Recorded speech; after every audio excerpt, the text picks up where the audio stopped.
बिस्मिल्लाहिर्रहमानिर्रहीम, अस्सलाम वालेकुम। ऐवान सच में खुश आमदेद। नाज़रीन, फार्मास्यूटिकल इंडस्ट्री और पाकिस्तान के हेल्थ केयर सिस्टम का चोली दामन का साथ है।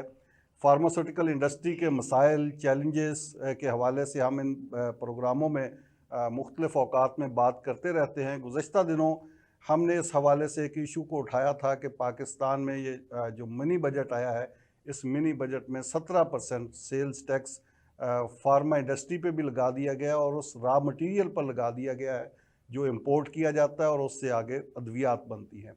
इसके क्या असरात होंगे इंडस्ट्री पर, इस हवाले से हमने डिटेल से प्रोग्राम किए थे और इन प्रोग्रामों के बाद हुकूमत ने फिर एक PPMA ने और हुकूमत ने मिलकर एक कोशिश की कि इस मामले को रिज़ॉल्व किया जाए और ऐसा बंदोबस्त किया जाए कि पाकिस्तान की इकानमी भी सफ़र ना हो और मेडिसन की जो कीमतें हैं वो भी ना बढ़े।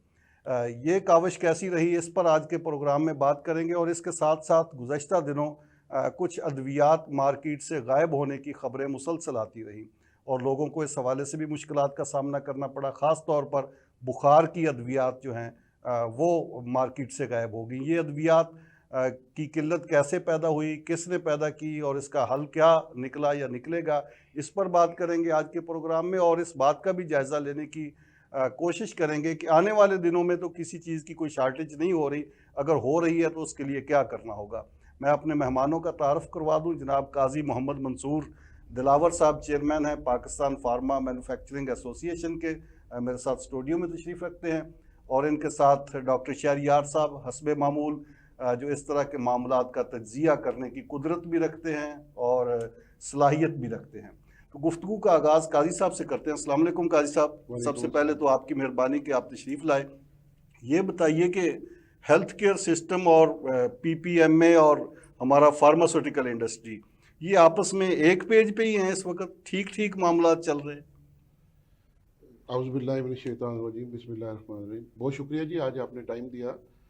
जो आपका क्वेश्चन है उसमें बड़ा क्लियर है कि PPMA, फार्मास्यूटिकल इंडस्ट्री, ड्रैप, गवर्नमेंट एक पेज पे मौजूद हैं, ऐसा नहीं है। ड्रैप शाना बशाना हमारे साथ खड़ी है और PPMA भी ड्रैप के साथ खड़ी है। एक्चुअल इशू ये नहीं है कि हम एक दूसरे के इख्तलाफात हमारे आपस में हैं। इशू ये है कि चीज़ों को हम समझना और समझाने की तरफ चल रहे हैं। कुछ चीज़ें ड्रैप हमें समझा रही है, कुछ हम ड्रैप को समझा रहे हैं, कुछ प्रॉब्लम्स हमारे हैं, कुछ ड्रैप्स के हैं इश्यूज़, तो मिल के हम उसको इंशाल्लाह रिजॉल्व कर रहे हैं। कल भी हमारी मीटिंग हुई है, तो इंशाल्लाह आने वाले वक्तों में मज़ीद इसमें इम्प्रूवमेंट आएगी। ये जो 17% सेल्स टैक्स लग गया था ये इंपोर्ट मटेरियल पे, इसका फिर क्या हल निकाला? पहले तो गवर्नमेंट ने रिफंड देने का वादा किया था और आपसे ही हमारी बात हुई थी, आप सेटिस्फाई हो गए थे कि रिफंड मिलेगा। बाद में फिर बताया गया कि नहीं, हुकूमत मुनहरिफ होगी उस वादे से। अब उस वादे का क्या बना? ये कल जो मीटिंग हुई है उसमें कोई इस पे ही बात हुई होगी ज़ाहिर है। जी, कल हमारा वफद मिला है जी फिनांस मिनिस्टर साहब से और बड़ी डिटेल मीटिंग हुई। उसमें गवर्नर स्टेट बैंक भी थे, उसमें FBR के मेंबर थे जो कि सेल टैक्स के हैं और बाकी सेक्रेटरी फाइनेंस भी थे। तो हमारा भी एक बहुत बड़ा वफ्द गया था, क्योंकि जब इन्होंने 17% सेल टैक्स लगाने की बात की थी तो उस वक्त हमसे इनसे जो एक नेगोशिएशंस हुई और डायलॉग हुए और हमारी मीटिंग हुई, तो उसमें एक बात तय हो गई थी कि हमें ये रिफ़ंड देंगे सेल टैक्स जो 17% हमारा रॉ मटेरियल पे लगा रहे हैं, वो परचेज पे दे देंगे, रॉ इंपोर्ट के मटेरियल वक्त ही पे परचेज इंपोर्ट पे के दे वक्त दे देंगे। देंगे। ठीक।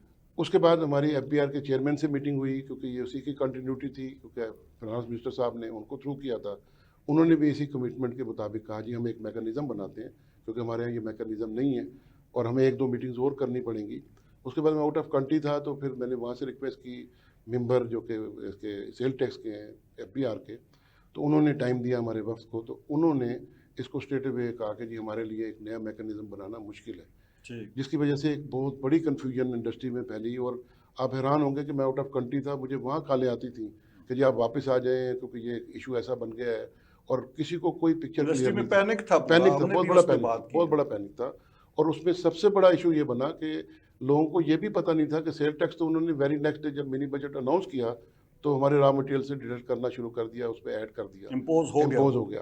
और हमने जो भी रॉ मटेरियल चाहे हमारे पोर्ट पे खड़े थे, हमने 15 तारीख के बाद मीन 16 तारीख से जो हमने जनवरी से रिलीज कराया उसमें 17% सेल टैक्स देना शुरू कर दिया। लेकिन अभी तक कोई मैकेनिज्म FBR की तरफ से हमारे सामने नहीं आया था। उनका पॉइंट ऑफ व्यू था जी हम आपको कंजम्पशन पे ये आपको रिटर्न देंगे। तो हमने उनको समझाई बात, कल भी जो हमारी मीटिंग हुई, तो कंजम्पशन पे तो हमें रिफंड देंगे। तो ये तो कुछ प्रोडक्ट ऐसे हैं जो कि 1 साल तक हमारे रॉ मटेरियल कंज्यूम होते हैं। ठीक। तो उन्होंने इस पे कहा कि ठीक है जी हम मैकेनिज्म परचेज पे करते हैं। अच्छा, जब ये बात उन्होंने कही तो कन्फ्यूजन आई। फिर उसके बाद हमारा एक PPMA का अपना इजलास हुआ, हमने एमरजेंट मीटिंग बुलाई और उसमें यही तय हुआ कि हम गवर्नमेंट से अपील करें। हमारे इश्तहारात भी आ रहे हैं डेली अखबारात में। उसी सिलसिले की कड़ी थी कि हमें कल फिर फाइनेंस मिनिस्टर साहब ने टाइम दिया, जो कि मैंने अभी आपको कहा। उसमें उन्होंने हमसे पूछा जी आपका एजेंडा। मैंने कहा जी 1 पॉइंट एजेंडा है और वो सेल टैक्स है। हम नहीं चाहते कि एंड प्रोडक्ट पे सेल टैक्स लगे। आवाम पे पहले ही महंगाई का बहुत सारे प्रेशर है और मेडिसिन किसी वजह से महंगी ना हो। हम ये चाह रहे हैं कि जो आपने एक मैकेनिज्म बनाना है वो हमारे साथ बैठ के बनाएं। तो उन्होंने कहा जी, हमने उनसे सवाल ये किया कि आप हमसे सेल टैक्स क्यों ले रहे हैं, जबकि आपने एक हाथ से लेना है, दूसरे हाथ से आपने वापस दे देना है। उन्होंने इसके जवाब में फाइनेंस मिनिस्टर साहब ने बड़ा क्लियर कहा कि जी हम इसलिए आपसे सेल टैक्स ले रहे हैं कि आपके जो रॉ मटेरियल आते हैं उसमें से कुछ रॉ मटेरियल ऐसे होते हैं जो कि दवाई बनाने के साथ साथ कॉस्मेटिक्स में भी यूज़ होते हैं। तो हम नहीं चाहते कि वो कहीं मिस यूज़ हो। तो उसका सोल्यूशन हमारे जाहिद सईद साहब फॉर्मर चेयरमैन है, उन्होंने बड़ी डिटेल उस पर वर्किंग की थी। तो उन्होंने फिर ब्रीफ किया कि जी हमारे 90-95% रॉ मटेरियल ऐसे हैं जो कि सिर्फ दवाई बनाने के इस्तेमाल में आते हैं, उसमें वो कॉस्मेटिक्स में नहीं आते। हम आपको एक लिस्ट दे देते हैं, वो जो 5% 7% जो कि कॉस्मेटिक में भी और दवाई में भी होती हैं, उसका चेक एंड बैलेंस आप जितना मर्जी लंबा करें, उसको आप कंजम्पशन पे ले जाएं, उसका चेक एंड बैलेंस करें। लेकिन जो सिर्फ दवाई बनाने के लिए रॉ मटेरियल हम बनवा रहे हैं उसमें तो आपने अगर लगा दिया है तो हमें परचेज पे रिफंड दे। पहले मरहले में तो लगाना ही नहीं चाहिए था। अगर आपने लगा दिया तो हमें परचेज पे रिफंड दे दें। फिर कोई इसका बड़ा अच्छा सोल्यूशन मैं यहाँ पे डेफिनेटली फाइनेंस मिनिस्टर साहब का शुक्रिया भी अदा करूँगा। उन्होंने विद इन नो टाइम कहा जी हमारा मसला आपने हल कर दिया, आप FBR के मेंबर को ये सारी डिटेल दे दें, वो प्रोडक्ट जो कि आपकी सिर्फ दवाई बनाने का, हमने कहा जी उसका चेक एंड बैलेंस भी है, आप ट्रैप से चेक कर लें, जो हम आपको बताएंगे। अगर हमारे 500 मालिक्यूल हैं तो हम उसकी पूरी डिटेल दे देंगे आपको और वो आप उसको रिकन्फर्म कर लीजिएगा। उन्होंने कहा जी हमारा मसला सॉल्व हो गया। उन्होंने फिर इसी बात पे कहा कि जी इनका फौरी मसला सॉल्व करें, क्योंकि हमें इनसे पैसे लेके 6 महीने के बाद वापस करने में हमारा कोई इंटरेस्ट नहीं है। हमने तो वापस करने, अमानत है, इसका मैकेनिज्म बनाया जाए और हमें तो ये चाहिए कि इनको 15 दिन में वापस कर दे, ताकि इनके ऊपर किसी किस्म का कैश फ्लो का प्रेशर ना आए, इंडस्ट्री पे किसी किस्म की कॉस्ट के हवाले से कोई प्रेशर ना आए। तो उस बेस पे उन्होंने 1 वीक का टाइम दिया है जी मेंबर कस्टम को और मेंबर FBR को, जो कि सेल टैक्स के हैं, कि आप 1 वीक में इनके साथ बैठें, जिसके लिए एक कमेटी बन गई है। फोकल पर्सन ड्रैप की तरफ से भी एक तय हो गया है, PPMA की तरफ से भी और FBR की तरफ से भी। तो विद इन अ वीक इंशाल्लाह एक मैकेनिज्म बनेगा। आपके तवज्जुह से मैं अपनी तमाम बरादरी को भी ये मैसेज दे रहा हूँ कि ये गवर्नमेंट की तरफ से एक अच्छी न्यूज़ है।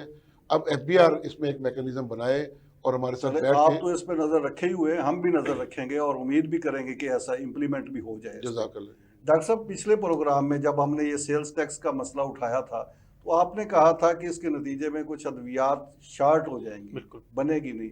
गुज़श्ता दिनों अद्वियात की शार्टेज का वावेला भी होता रहा। वो जो अद्वियात शार्ट हुई वो इसी वजह से हुई है, उसके पीछे क्या रीज़न? देखिए उसमें फैक्टर्स कुछ और भी थे और काफ़ी हद तक, एक आपको पता है कि हम एक रिएक्टिव कौम है और जब हम सुनते हैं कि कोई चीज़ महंगी होने जा रही तो हम क्या करते हैं कि हम उसको ओवर परचेज कर लेते हैं।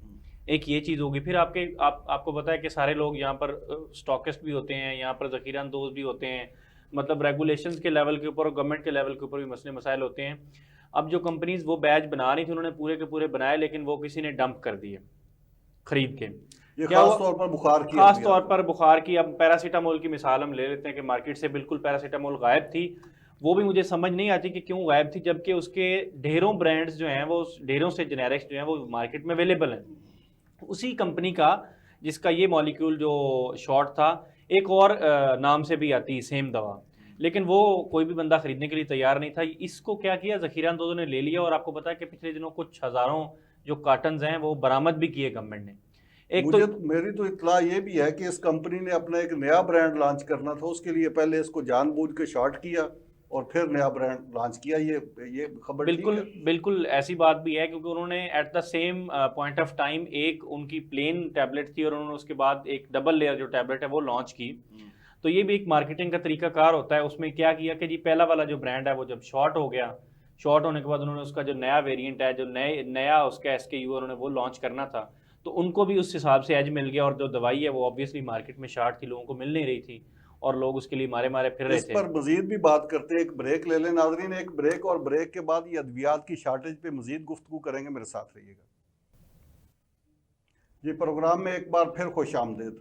काजी साहब से मैं बाद में पूछूंगा, पहले डॉक्टर साहब आप जो बात ब्रेक से पहले कर रहे थे कि एक मखसूस ब्रांड के बारे में वावेला किया गया कि उसकी शार्टेज हो गई है बुखार की अद्वियात में, तो ये, और इस पे हमारे हुकूमती वजीरों तक ने उस ब्रांड का नाम ले लेकर कहा कि इस ब्रांड की दवा जो है ना वो नहीं मिल रही मार्केट में, एतराफ़ की, हालांकि वो दवाई सारी की सारी अवेलेबल थी। मुझे आज तक एक तो ये नहीं समझ आई कि हमारी कौम जो है वो ब्रांड के चक्कर में क्यों है। एक तो आपको पता है कि कितना कॉस्टली होता है, कौम को तो इतनी कौम को लगाया ना। अब देखें, जब आप हुकूमती नुमाइंदे नाम ले लेकर दवाई की बात करेंगे, जब भी आप किसी दवा की बात करते हैं तो जो गवर्नमेंट ऑफिशियल्स हैं, they are not allowed to call the name of that specific brand. आपको उस जेनेरिक का नाम लेना है, लेकिन यहाँ पर आपकी जो प्रोविंशियल हेल्थ मिनिस्टर हैं वो भी उस दवाई का नाम ले रही हैं कि जी फलां दवाई मार्केट से शॉर्ट है, और वो जब मैस मीडिया के ऊपर ये बात करेंगे तो फिर ये कम इल्मी का नतीजा था, ये लाइल्मी इसको मैं वैसे नहीं समझता, क्योंकि अगर कोई ले मैन होता, कोई और बंदा होता तो वो ठीक था। मैडम जो है वो बताते खुद एक डॉक्टर हैं, प्रोफेसर हैं,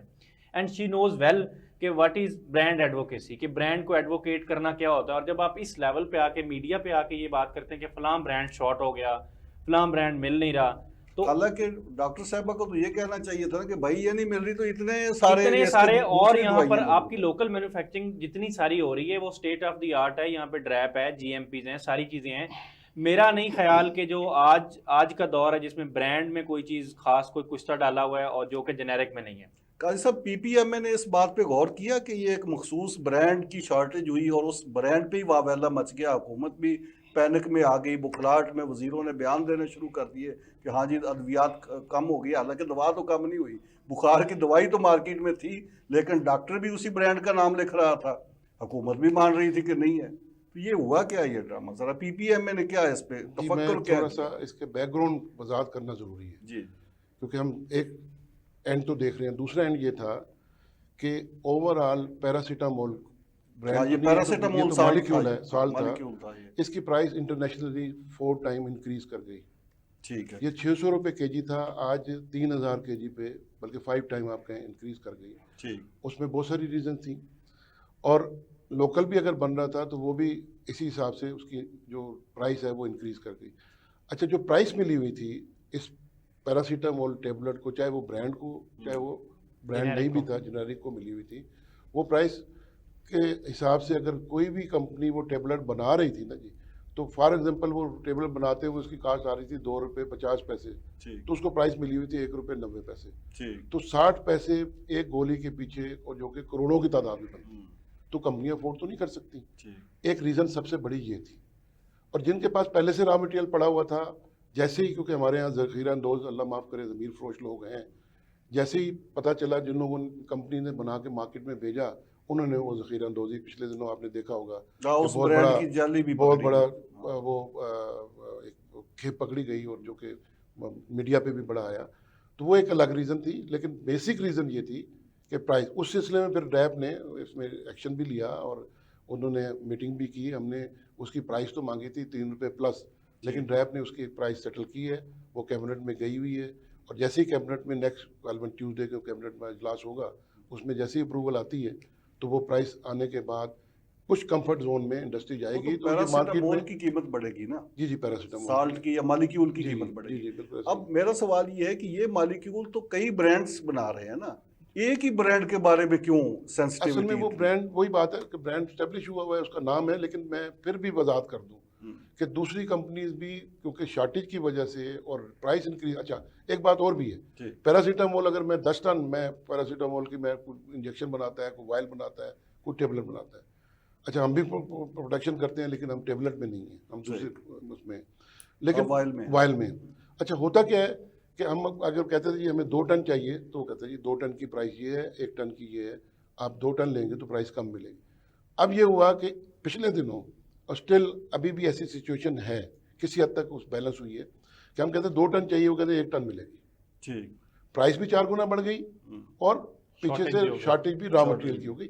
ये बहुत बड़ी रीज़न है इसकी शॉर्टेज। इस पे भी ये टैक्स के मामला भी आएगा। जी टैक्स टैक्स का तो जाहिर इस वजह से है, भी इसमें कास्ट बढ़ी। देखिए मैं टैक्स का तो मामला बड़ा क्लियर है हर चीज़ पे। वो टैक्स जब सेल टैक्स आएगा तो ये 17% जब इसमें ऐड होगा तो फिर अगेन एक इशू बनेगा। जब तक हमें इसका रिफंड नहीं मिलेगा, देखिए पैरासीटामोल भी सिर्फ दवाई बनाने के काम आती है, हाँ, ये तो कॉस्मेटिक में काम नहीं आती। ये ऐसे क्रीम बनाने में तो ऐसे काम नहीं सैकड़ों आती। मालिक्यूल है जो सिर्फ दवाई बनाने के लिए काम आते हैं, किसी और सिस्टम में नहीं जा सकते। तो वो जब तक हमें रिफंड टाइमली नहीं मिलेगा, ये तो फिर एक बहुत बड़ा पंडोरा बॉक्स खुल इसमें जाएगा। लगे हाथ काजी साहब ये भी वजाहत फरमा रहे कि जिस तरह मिनिस्टर साहबा ने एक ब्रांड की पब्लिसिटी की, पीपीएमए में ज़ाहिर है सारे मैन्युफैक्चरर हैं, आपके भी ब्रांड है, बाकी लोगों के भी ब्रांड है, तो ये ज्यादती नहीं की? मैं बिल्कुल डॉक्टर साहब की बात से मुत्तफिक हूँ कि ब्रांड का नाम किसी भी प्लेटफॉर्म पे नहीं लेना चाहिए।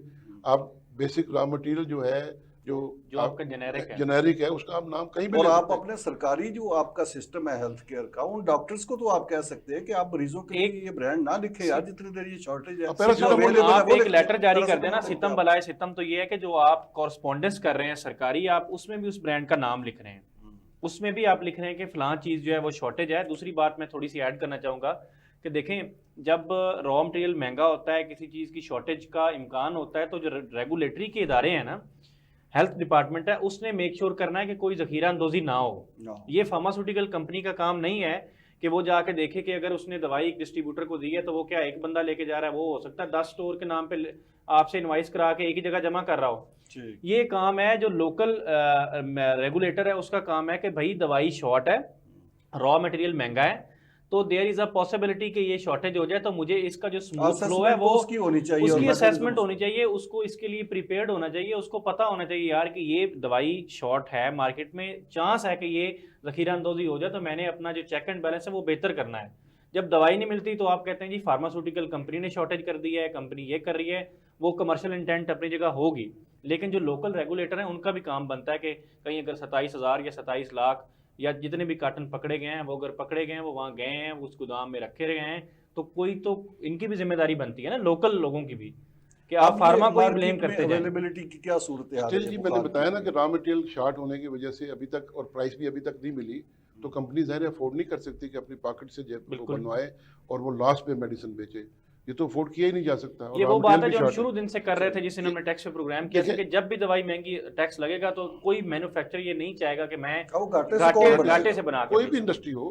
देखें बिजनेसमैन अगर कहीं, ये देखें ये इंसानियत की खिदमत भी है इस इंडस्ट्री में, हम इसी जज्बे के साथ काम करते हैं, हमारी इंडस्ट्री इसी जज्बे के साथ काम करती है, लेकिन ये उस सूरत में सर्वाइव कर सकती है जब इसको दो पैसे बच रहे हों, अपने एम्प्लॉयज़ को भी सैलरीज देनी है, रॉ मटेरियल पे भी इन्वेस्ट करना है, आपके बहुत सारे और कास्ट हैं जो कि बिजली है और ये तो वैसे भी पाकिस्तान की एक्सपोर्ट में बड़ा हिस्सा है इस इंडस्ट्री का और उसकी खिदमत, और उस पर तो अलग एक बात हो सकती है, इतना बड़ा प्रोग्राम हो सकता है जो ये इंडस्ट्री पाकिस्तान के लिए कर रही है, लेकिन इसके लिए ये रेगुलेटरी इदारों को और हुकूमती जिम्मेदारों को, अब जिस तरह ये टैक्स का ही मामला हुआ, अब इसको मैकेनिज्म चले अल्लाह करे बन गया, उम्मीद अच्छी रखनी चाहिए, लेकिन ये जितना डिले करेंगे उतना प्रॉब्लम होगा। देखिए आज भी मैं आपके सामने थोड़ी देर पहले बैठा था तो मुझे मेरे मुख्तलिफ इंडस्ट्री से मुझे कॉल्स आई और मेरे इंडस्ट्री वाले यही पूछ रहे हैं जी आगे क्या सिस्टम बनाना है। तो ये जैसे जैसे टाइम गुजर रहा है शॉर्टेज का एक अंबार लगेगा, मैंने कहा एक नया पंडोरा बॉक्स खुलेगा और इसका इफेक्ट आ रहा है और मज़ीद आएगा। इसको जितनी जल्दी हो हमें इसको वाइंड अप करना चाहिए और गवर्नमेंट से भी रिक्वेस्ट की, FBR को भी रिक्वेस्ट की, और मुझे यकीन है इंशाल्लाह कि वो इतनी ही जल्दी करेंगे, क्योंकि हम तो एक पैरासीटामोल की मार नहीं है हमारे मुल्क में, वो शॉर्ट हो गई तो अगर कल कोई एक बहुत बड़ी चीज़ जो कि इंसानी जान बचाने की सॉल्यूशन कितने इंपॉर्टेंट है। अब आप देखें आने वाले वक्तों में उनकी शॉर्टेज होने वाली है।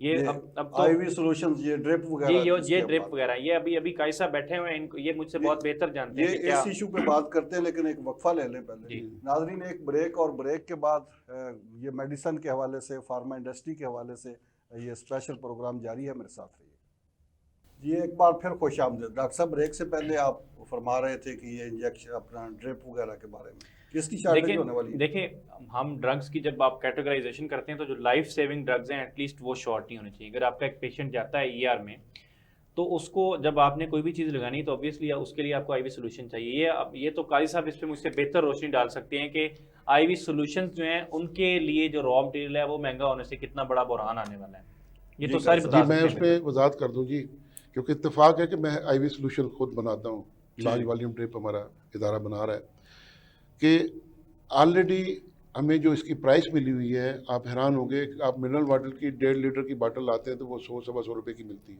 इतने की है। ठीक है। और हमारा जो ड्रिप का सिस्टम है, कभी इंशाल्लाह आपकी टीम को मैं विजिट कराऊंगा अपने प्लांट पे, वो पूरा एक जर्मन प्लांट है और आज के दौर में अगर वो लगाना रहे तो 2 अरब के करीब करीब इन्वेस्टमेंट है। ठीक। उसमें ऑलरेडी हमारा मार्जिन मैक्सिमम 5% 7% के करीब, इतना नैरो मार्जिन है क्योंकि प्राइस कम मिली हुई है। उसमें जो मेजर इन्वेस्टमेंट होती है हमारा, जो उसमें हम दाना मंगवाते हैं, जो उसका पार्ट बन जाता है उस बॉटल का, क्योंकि ये ऑटोमेटिक सिस्टम होता है मशीनों का, ठीक। उसमें 17% सेल टैक्स ऑलरेडी। उसमें एक बहुत बड़ा इशू बना पिछले दिनों, डॉक्टर साहब आपके नॉलेज के लिए भी, कि पिछले साल इन्हीं दिनों हम $1100 पर टन मंगवा रहे थे। इस वक्त वो रेट है $2500 पर टन। 2021 में $1100 पर टन वो दाना था। आज वो दाने की प्राइस जो कि जिससे वो बॉटल बनती है वो डबल प्राइस हो चुकी है। आगे रही से ही कसर सेल टैक्स ने पूरी कर दी। अब वो मार्जिन पहले ही बहुत हम करते करते करते चंद परसेंट पे आ गए थे, लेकिन सिस्टम हम चला रहे थे। जब 17% सेल टैक्स ऐड करते हैं तो हम लास्ट में चले जाते हैं। पूरी आईवी की इंडस्ट्री को, उसको भी मैं रिप्रेजेंट करता हूँ और वो इत्तेफाक से उसको भी एज ए लीड करता हूँ एज ए चेयरमैन। तो आईवी इंडस्ट्री के जितने लोग हैं वो शदीद डिस्टर्ब हुए और कुछ इंडस्ट्रीज इस वक्त बंद हो चुकी हैं, बंद हो गई हैं क्योंकि वो अफोर्ड नहीं कर सकते। इससे भी एक फिर शॉर्टेज ये इतनी बड़ी शॉर्टेज है क्योंकि देखिए पिछले दिनों सिरिंजों का भी आपने देखा कि वो शॉर्टेज हो गई क्योंकि उसमें भी मार्जिन कम था। इसी तरह लाइफ सेविंग की और बहुत सारी ड्रग्स हैं जिसमें बहुत नैरो मार्जिन पे इंडस्ट्रीज काम कर रही थी। ये 17% सेल टैक्स की वजह से वो भी शॉर्ट होंगे। अच्छा, अब 17% सेल टैक्स की वजह से जो शॉर्टेज आई है, अब ये आपको पता है पेशेंट जब जाए हॉस्पिटल में तो सबसे पहले उसको फर्स्ट एड के तौर पे ड्रिप लगाई जाती है। ये तो नेसेसिटी है, चाहे कुछ भी है, चाहे ऑपरेशन हो रहा है, चाहे उसको बुखार है, चाहे कुछ भी। अगर खुदा न खास्ता ये शॉर्ट हो जाती है तो इसको अगर आप इंपोर्ट करें तो ये 500 रुपये की मार्केट में नहीं मिलेगी, 1000 रुपये की नहीं मिलेगी। अब हम इसको जब डिस्काउंट करते हैं मार्केट में, क्योंकि इसकी ट्रांसपोर्टेशन का भी खर्चा आता है, जो डिस्ट्रीब्यूटर है वो डिस्काउंट भी हमसे ज़्यादा लेता है। ये हमें 50 या 55 रुपये की मार्केट करते हैं। अब 50-55 रुपये की प्रोडक्ट मार्केट करते हैं, ऑलरेडी उसकी प्राइस हमारे दाने की रॉ मटेरियल की पहले बढ़ चुकी है, ऊपर से ये सेल टैक्स और उसके साथ साथ पिछले 1 साल में डॉलर भी इंक्रीज़ हुआ। तो ये सारे इफेक्ट आए जिसकी वजह से मैं ये समझता हूँ कि खुदा न खास्ता ये अगर सिलसिला इन्होंने हमारे साथ ताउन ना किया गवर्नमेंट ने और इसको टाइमली ना किया तो खुदा न खास्ता ऐसा ना हो कि ये बहुत बड़ी शॉर्टेज है जो कि आप कह रहे थे। आप कैसा इधर तो बात कर रहे हैं, जाहिर है ये सुन भी रहे हैं लोग, मुतलका लोग भी सुन रहे हैं। आपने ये कल मैंने अपनी मीटिंग में बिल्कुल उठाया है और मैंने FBR वालों को भी बोला है, पूरी संगीनी बताई, पूरी क्लियर बताया। क्लियर यहाँ तो सैलाब आ जाता है, वो फोरकास्ट करते रहते हैं महकमा मौसमियात वाले, वो ऐसे ही रहता है, बाद में जब डूब रहे होते फिर पता चलता है। बिल्कुल क्लियर बताया जी। 3 चीजें उनको वजाहत की हैं कि पूरी इंडस्ट्री कंफ्यूज है, आपने सिस्टम बनाया नहीं है, आपने 17% हमसे सेल टैक्स काटना शुरू कर दिया और ये कह के कि जी हम आपको रिफंड करा देंगे। ये पहले आपने मिस्टेक की, ये आपको नहीं करनी चाहिए थी। आपने अगर लगाना ही था तो पहले अपने यहाँ सिस्टम बनाते। अब आप सिस्टम बनाने जा रहे हैं, सिस्टम बनाने में भी प्लस माइनस इतने ज़्यादा हैं। तीसरी बात उनको ये कि इस सिस्टम बनाने में जो इंडस्ट्री पहले ही मार्जिन पर, नैरो मार्जिन पे काम कर रही थी, वो तो बिल्कुल बंद हो जाएगी और वो बंद होगी तो पेशेंट को दवा नहीं मिलेगी और पेशेंट को जब दवा नहीं मिलेगी तो ये बहुत बड़ा इंसानी जान के साथ एक बहुत बड़ा अलमिया होगा। इस इंडस्ट्री के हवाले से एक और आखिरी मिनट है प्रोग्राम का, बता दें कि एक तो ये लोकली सतह पे हमने इसकी जो मंजरकशी आपने की, एक्सपोर्ट कितनी मुतासर होंगी आपकी, और पाकिस्तान का ये जो एक्सपोर्ट के जरिए हम पैसे भी कमाते हैं और एक इमेज भी है कि हमारी इंडस्ट्री बड़ी। 1 मिनट में इसको क्लियर कर देता हूँ। 90% हम लोकल रिक्वायरमेंट पूरी कर रहे हैं, ये लोकल इंडस्ट्री, और 50-55 कंट्रीज में हम एक्सपोर्ट कर रहे हैं और इसका कंट्रीज में एक्सपोर्ट कर रहे हैं। और अल्हम्दुलिल्लाह हम फिर मैं ये कहूँ कि हमारी मेडिसिन की प्राइस पूरे रीजन में सबसे कम है पाकिस्तान में। तो इसका इंपोर्ट एक्सपोर्ट पे हिट होना शुरू हो गया है, जो कि इफेक्ट आ रहा है, क्योंकि हमारी जब कास्ट बढ़ी तो हमने उस कास्ट को जब आगे ट्रांसफ़र करने की कोशिश कर रहे हैं तो हमारा डिस्ट्रीब्यूटर इसको ओन नहीं कर रहा। इधर हमारे पास मैकेनिज्म नहीं है रिफंड का, उधर हम अगर कास्ट में डाल रहे हैं तो हमें बाहर। फिर दूसरी बात कि हम खुद से प्राइस, कल मुझे एक साहब कहने लगे जी आप अपनी प्राइस क्यों नहीं इंक्रीज कर लेते। मैंने कहा यार हम रेगुलेटेड हैं, हमें हर जगह कंट्रोल्ड है, हम खुद प्राइस नहीं इंक्रीज कर सकते। पूरा एक इदारा है ड्रैब जो कि इसको करता है और उसके बाद फिर ये कैबिनेट में जाके अप्रूव होता है। हम तो खुद से प्राइस आप दे दें हमें प्राइस, हमें कोई इशू नहीं है, लेकिन हम प्राइस भी आपसे नहीं मांग रहे, हम तो कह रहे हैं आप ले हमसे करेंगे, आप टैक्स वगैरह ये मामला से तो जान छोड़ा। जी बिल्कुल ऐसे ही। काजी साहब आपका बहुत बहुत शुक्रिया, डॉक्टर साहब आपका भी बहुत शुक्रिया। नाजरीन, काजी मोहम्मद मंसूर दिलावर साहब की गुफ्तगू आपने सुनी। मैं कंक्लूजन इसी बात पे करता हूँ कि काजी साहब ने जो पॉइंट उठाए हैं ये पाकिस्तान फार्मास्यूटिकल इंडस्ट्री के लिए और इस पाकिस्तान की एक्सपोर्ट के लिए अगर इन पे गौर ना किया गया तो आने वाले वक्तों में ना सिर्फ खुदा न खास्ता एक्सपोर्ट मुतासर हो सकती है, बल्कि जिस तरह इशारा किया गया पाकिस्तान में भी बहरान पैदा हो सकता है। तो हम उम्मीद करेंगे ज़िम्मेदार इदारों से, अफराद से और शख्सियात से कि वो काजी मंसूर दिलावर साहब की बातों पर तवज्जो करेंगे और इम्प्लीमेंट भी करेंगे। मुझे दीजिए इजाज़त। अल्लाह हाफ़िज़।